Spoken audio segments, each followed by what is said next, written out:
Joining us to discuss the latest market volatility is Threadneedle Ventures founder Ann Berry. Ann, always a pleasure to speak with you.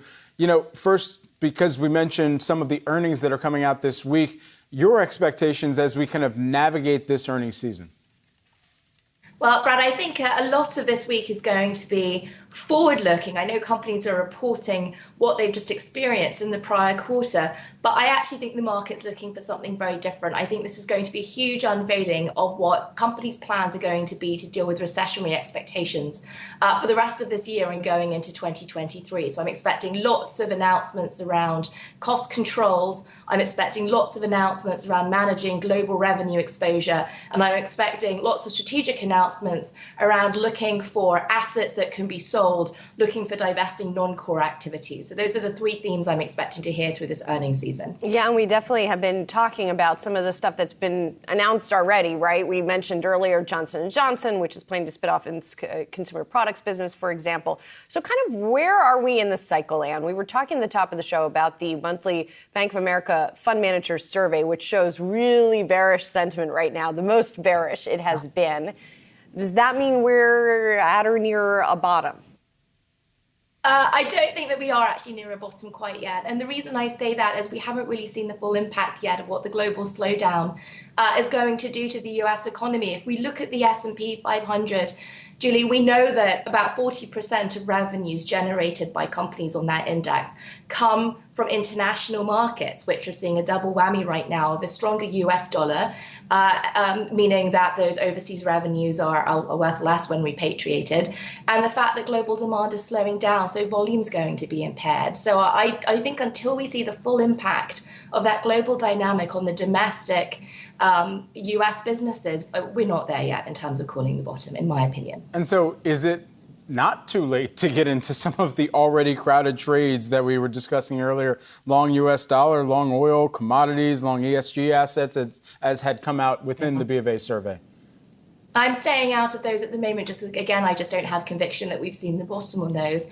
But what I am trying to do is shore up positions in businesses like J&J. I know you spent time talking about it. Companies like Walmart, it's one I'm a fan of, where I do think we're seeing cracks in valuation that are disproportionate relative to the stability of those businesses and relative to their ability to navigate a recession and come out stronger on the other side. So again, when we talk about this cycle and we talk about liquidity right now, and we've been talking with folks in capital markets who have been saying it's not dead. We've seen not a lot of IPOs, not a lot of SPAC deals, certainly, but maybe we could see more sort of take private transactions. What's your view on that? Well, there is definitely liquidity in the private market, Julian. You're seeing that, yes, with the announcement of the potential take private of NCR by Veritas, which is a big private equity fund here in the US. We've seen the Zendesk activity. We do know that there is a huge war chest of just under $1 trillion that's sitting out there in the private markets, and about another $1 trillion apparently that's going to be raised by about 2,000 funds in the coming 12 to 18 months.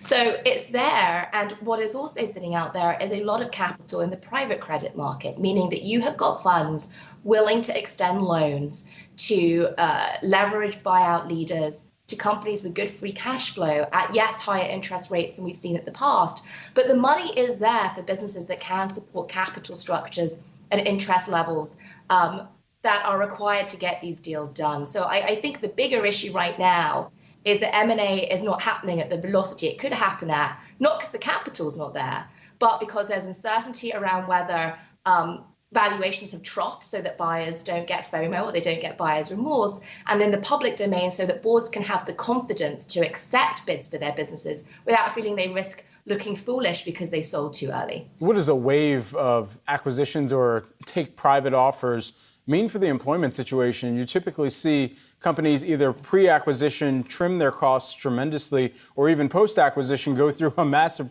restructuring based on who the acquirer is.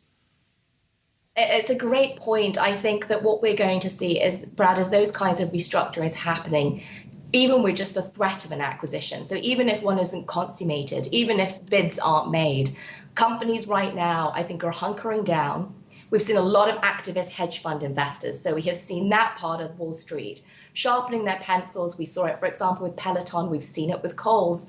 And so even the threat that there might be capital willing to come in, jostling to have change, including change of ownership, is going to force management teams to come out very proactively with plans talking about what their cost control and what their focus areas are going to be. And that's what I'm referring to when I expect to see that this earnings season as management teams try to get ahead of the acquisition threats. And good to see you. Be well. And Barry, Threadneedle Ventures founder. Appreciate it.